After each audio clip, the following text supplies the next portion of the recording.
To start today's active rest practice, we are going to foam roll through the glutes, really getting the hips, wanting to make sure that you get the whole round of the glute.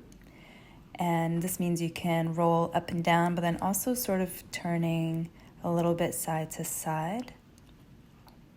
If you find a sticky spot, you're going to want to kind of sit there and work out that one spot. If this is really tender, I recommend you do it more often until it's not so tender anymore. The general rule is that if it hurts or is tender, you really need to be doing it more. So right now you're focusing on one side, the leg is bent, crossed over your other knee. This allows you to sort of stretch through the glute a little bit so you get nice and deep into the tissue. So now we're going to switch sides. If you think about your knee as an arrow, you're pointing the knee or the arrow in the direction that you're facing. So right now I have my left foot over my right knee and my right glute is off the roller while I'm focusing on rolling my left.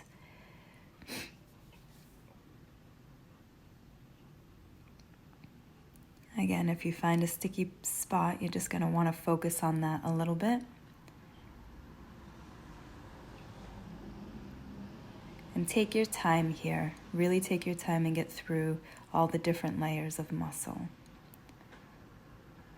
If your low back is tight or feeling a little sore, this is a great way to help release that a little bit. Now we're going to move on to the T-Spine. So you're going to lay back on the roller so that it's right in the center of your back, sort of the base of your rib cage. And with the arms or your hands behind your head, you want to tuck in the elbows so that you're separating your shoulder blades. And you want to roll from the base of your neck to the base of your rib cage, really taking your time and working through those muscles that run up and down along your spine. You're also going to want to drop to one side, almost like you're rolling out your armpit, and this will get more of your lat, but then also all of your intercostal muscles, so all the muscles that are sort of going right into your rib cage. And this is typically really painful for people, so if you need to put your hips down and just kind of lay on that for a little bit, you can do that as well. All right, we're going to put the foam roller away, and we are going to move into a seated figure 4. So just leaning back, you want to make sure that your chest is open and you're only bringing your knee in as far as you can. You want just a little bit of discomfort, but you don't want to force it too much. We're still working into all of this. And here you see me rocking my legs side to side a little bit. And you'll just feel how that hits your glutes and your hips a little bit differently. So the idea is that it's not just a static stretch, but that you have some movement in there. Making sure to keep that chest open so you're not rounding over your legs. And to release from this, you're going to bend the elbows and so sort of drop the shoulders down toward the floor, extend that bottom leg a little bit, and then bring it back up. And just rocking nice and easy, making sure that you're breathing. Inhaling through the nose is super, super powerful. It's really great for calming the central nervous system. And just take your time, try not to rush. A gentle range of motion here.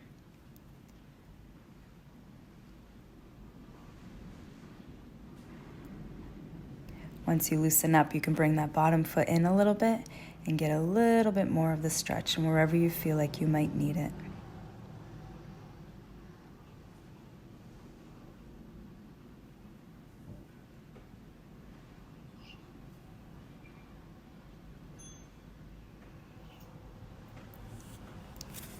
Okay, now we're moving into a 90-90. So you want to sit up tall and have your hips square on the floor. The front leg is bent in a 90-degree angle, and then the back leg is behind you, also bent in a 90-degree angle.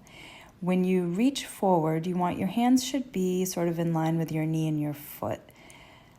And then you want to gently nudge yourself down, but the whole time you're keeping your back nice and straight. So try not to round or collapse over that front leg. Keeping the foot flexed is also a really great way to help protect the knee. If you need to prop up your hip at all, it would be the side of the leg that's in front. You could put up on a pillow if you feel like you don't have the range to be on the floor like this. So now you can see what the back leg looks like. The front leg is a 90 degree, back leg is a 90 degree. And again, you want to move gently forward and upward, keeping that back nice and straight. And you might find that each leg has a completely different sensation depending on where you might be tighter. A lot of times your hip flexors are tight on one side and the glutes tight on the other side. And just take your time and keep breathing.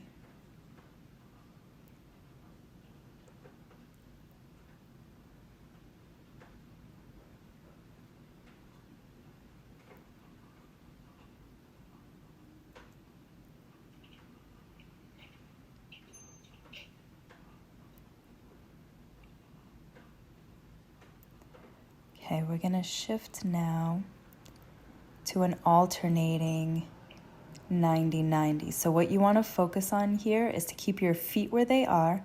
You want to press your sitting bones into the floor. So don't think about rolling back onto your glutes. You want to think about pushing those bones into the mat and then swinging your knee around. You might have to adjust. Definitely, there's a lot of shifting forward with this. So reaching forward with the hands, again, trying to keep that back as straight as possible. If you need to put a hand down to help you through that transition, that's totally fine too.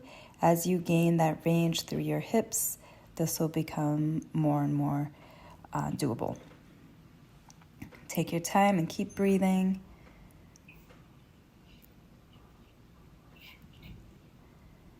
Okay, now we're going to go into an alternating pigeon. So starting in a tall plank, pushing that floor away, swing one leg forward so that the leg is, the foot is at your hand and the knee is at your hand. And then you're just going to gently sink down into that hip. So not really forcing anything here, just taking your time, going up into that plank every time. You should feel like you can get a little bit deeper every time that you bring that leg up. After we do the alternating, we're going to hold them for a little bit.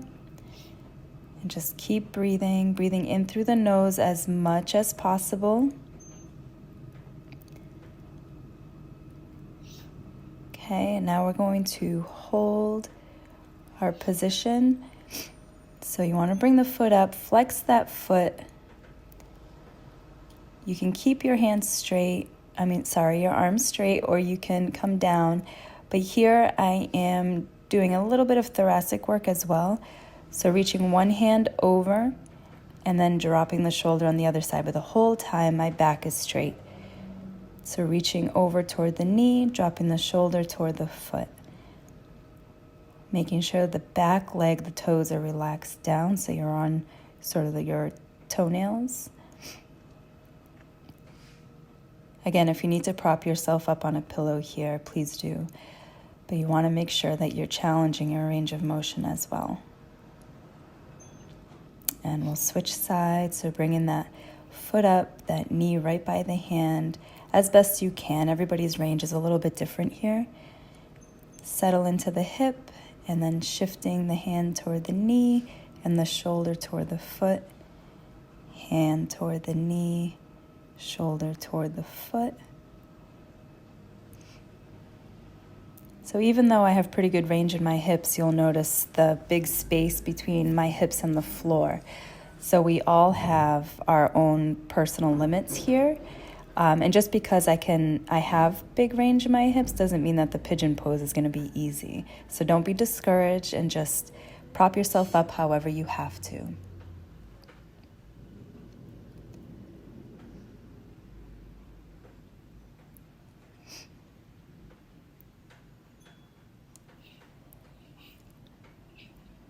We'll be getting down into a fetal position now. So knees are bent up nice and high. You're on your side. Bottom arm is extended down. You're going to inhale and then exhale as you open up. Inhale as you close back down, trying to keep the knees on the floor. We're going to go 5 times here, and then we're going to hold it open. Good. When you hold it open, go ahead and grab that top knee just to hold it down and really breathe into that rib cage. You should feel a really wonderful side body stretch here. Nice deep breaths.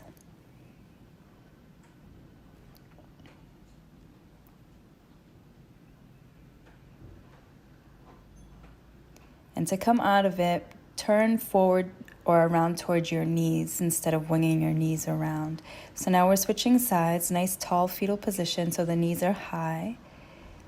I didn't give myself enough space here. Closing in for the inhale, exhaling as you open, inhale as you close, exhale as you open, taking your time.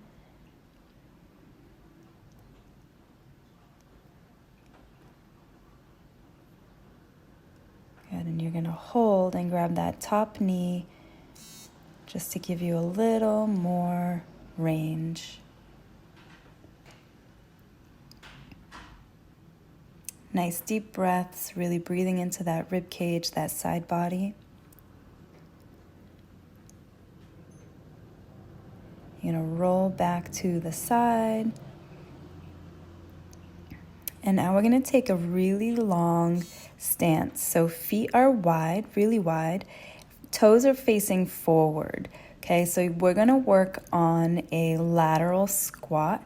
And I want you to take your time here. You could put a chair or something in front of you to hold on to. I have pretty good range here, so you see me coming down really low. Again, you want to keep the back as straight as possible, and you want to keep your feet flat on the floor, especially the side that's bending.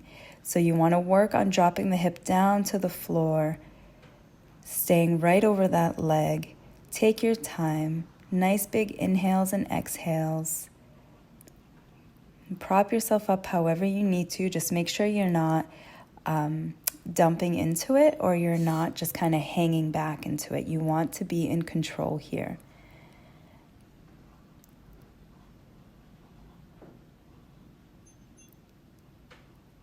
Okay.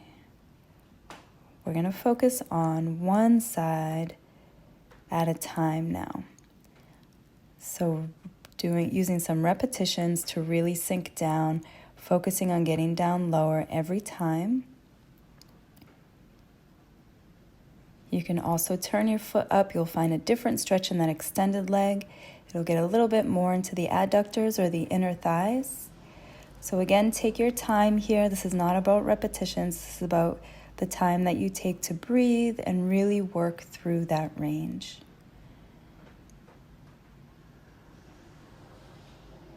I have the timer set for 45 seconds. So generally speaking, it's about 45 seconds I'm spending on each side here. We're switching sides. After doing a full set on the other side, this one's going to feel a little bit tighter. So we'll get a couple of regular drops, and then we will start rotating that foot up for a deeper adductor stretch on that right side. You're also getting a really good stretch through the hamstrings here, and the ankles are working pretty hard as well, which is super important. I think we underestimate the health of our ankles. Again, taking your time and sinking down a little bit lower every time if you can. This drop is super important to be in control of, so you don't want to fall into it. You want to really control how deep you go. Just a little stretch, and now we're going to go into the beloved T-Spine opener. So here with the legs wide, I touched upon this in the first video. The feet should be forward. Legs are super wide to help protect your low back. So with an inhale at the bottom, exhale as you rotate, 99% of this range is coming from the rib cage. So you really want to focus on pushing that floor away, turning the shoulder up to the ceiling and not just the hand.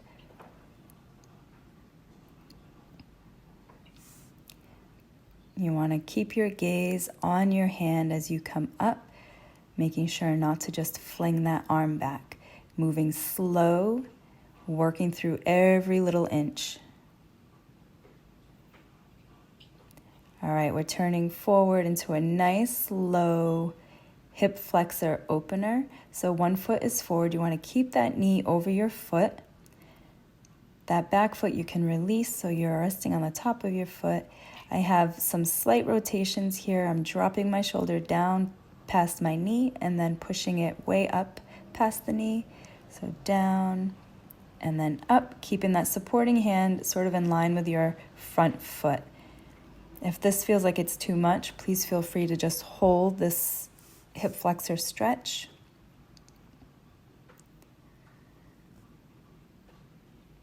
And make sure you're breathing. I'm also using my hand to gently push the knee away here. We're going to switch sides, but first we're going to nice little hamstring stretch.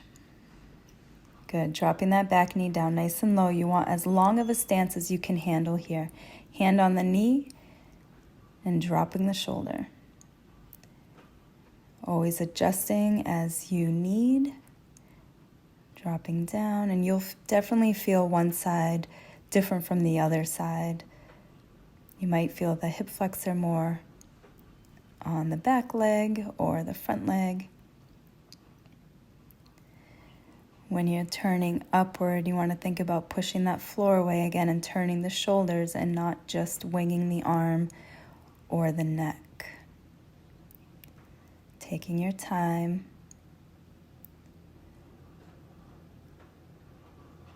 Drop. And now we'll work through what we call a fluid back. So right now I'm just pedaling my feet to get a little bit of a calf stretch, rolling forward into a nice active Cobra, and then back into child's pose, and forward into an active Cobra. And the difference with this Cobra, or detail, very important detail, is you'll see my thighs are off the floor. So my quads and my glutes are so tight. You squeeze them super tight. The whole body is lifted. So we're making sure to not dump into our low back and really keeping that low body active. So I'm pushing the floor away. Glutes and quads are super tight. And then I can relax back into the child's pose. Everything's tight and lift. Back to the front, super tight. And back. And we're going to add a little upper body reach. So going from one hand to the other, and then resuming active Cobra and down dog. Back to active Cobra and child's pose with a reach and a switch.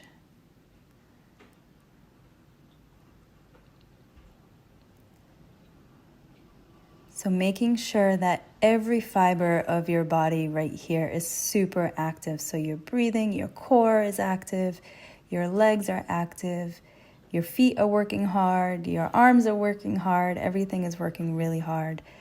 But it should be still somewhat of a meditative expression. So here we're just reaching, taking that second, and now we're going to work on feet a little bit. So you're going to curl your toes under and sit back on your heels as much as you can handle. You're going to come up tall and put the bottom of your feet down and sit. Get back onto your toes and sit.